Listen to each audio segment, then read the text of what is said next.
lagi di vlog Santo Yakobus Mariso, Kusupan Agung, Makassar. Teman-teman sekalian, sahabat-sahabat terkasih, perkenalkan nama saya Jimmy Sucipto. Hari ini saya mau berbagi renungan, saya mau berbagi sharing mengenai konsistensi dan komitmen di dalam kepemimpinan. Kita sudah melalui pilkada, dan hari ini kita akan melihat bagaimana pemimpin-pemimpin yang terpilih melakukan janji-janji pilkadanya, melakukan program-programnya dengan konsisten dan berkomitmen. Konsistensi adalah sesuatu yang berhubungan antara perkataan dan perbuatan yang selaras dan seimbang. Dan komitmen adalah kehendak untuk melakukan sesuatu tanpa ada dipengaruhi oleh keadaan, lingkungan, kondisi, atau segala macamnya. Kedua hal ini adalah hal yang sangat diperlu bagi seorang pemimpin. Ini adalah sesuatu yang sangat powerful. Ada karakter pemimpin yang diinginkan. Bagaimana dia boleh memimpin dengan konsisten dan komitmen, di mana orang-orang yang dipimpinnya akan melihat dan mencontohi apa yang dia lakukan. Karena dengan sikap yang konsisten dan komitmen, semua orang tahu kemana tujuan yang akan dicapai oleh seorang pemimpin. Sama dengan bacaan di 1 Korintus 11 ayat 1 mengatakan, Paulus mengatakan begini, "Jadilah pengikutku seperti aku mengikuti Kristus."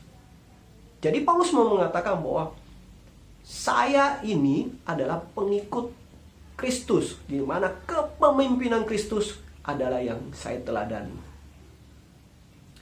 Seperti kita ketahui bahwa Yesus adalah pemimpin yang sangat sempurna di dalam kehidupan kita. Kita bisa mencontohi apa yang dia lakukan, dan ia adalah seorang pemimpin yang betul-betul konsisten menjalankan tugas pelayanan sampai tuntas, dan dia berkomitmen menjalankan dengan tanpa syarat, bahkan sampai akhirnya dia menyelesaikan dengan sempurna.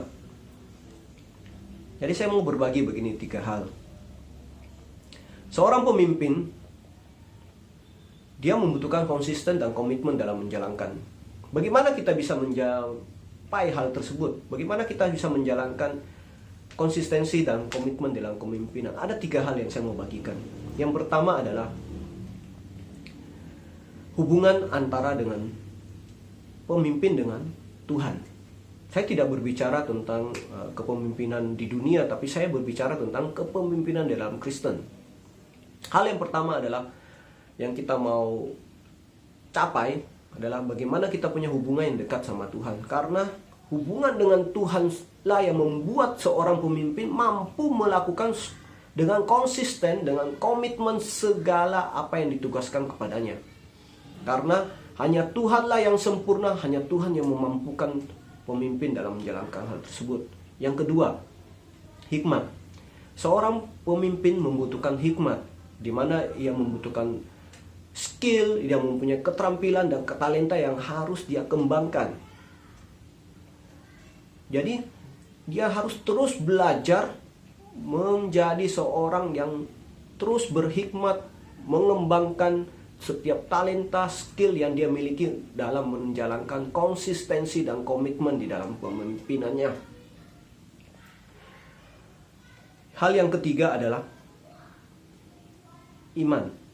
Iman ini mau berbicara tentang bagaimana penyertaan Tuhan di dalam tugas yang dilakukan seorang pemimpin. Bagaimana dia mempunyai iman yang teguh dalam menjalankan setiap program-program, walaupun di tengah badai, di tengah situasi yang tidak baik, dalam situasi yang jelek pun, sama seperti hal saat ini yang kita hadapi masa pandemi. Setiap pemimpin-pemimpin rohani saya tahu kita mengalami hal yang sama. Tapi bagaimana dengan iman, dengan penyertaan Tuhan, dengan yakin bahwa penyertaan Tuhan akan memampukan setiap apa yang ia pimpin bila berjalan dengan baik. Jadi saya mau simpulkan 3 hal bagaimana kita bisa menjadi seorang pemimpin yang konsisten dan komitmen. Yang pertama adalah punya hubungan yang dekat sama Tuhan, karena hanya dengan Tuhanlah kita mampu melakukan dengan konsisten, dengan komitmen. Yang kedua, terus meminta hikmat dalam mengembangkan talenta dan skill yang Anda miliki saat ini. Yang ketiga adalah lakukanlah dengan penyertaan Tuhan, dengan iman, walaupun di tengah badai kesulitan yang menimpa. Terima kasih. Semoga renungan ini bisa mulai meneguhkan kita menjadi pemimpin yang konsisten dan komitmen. Shalom, sampai jumpa.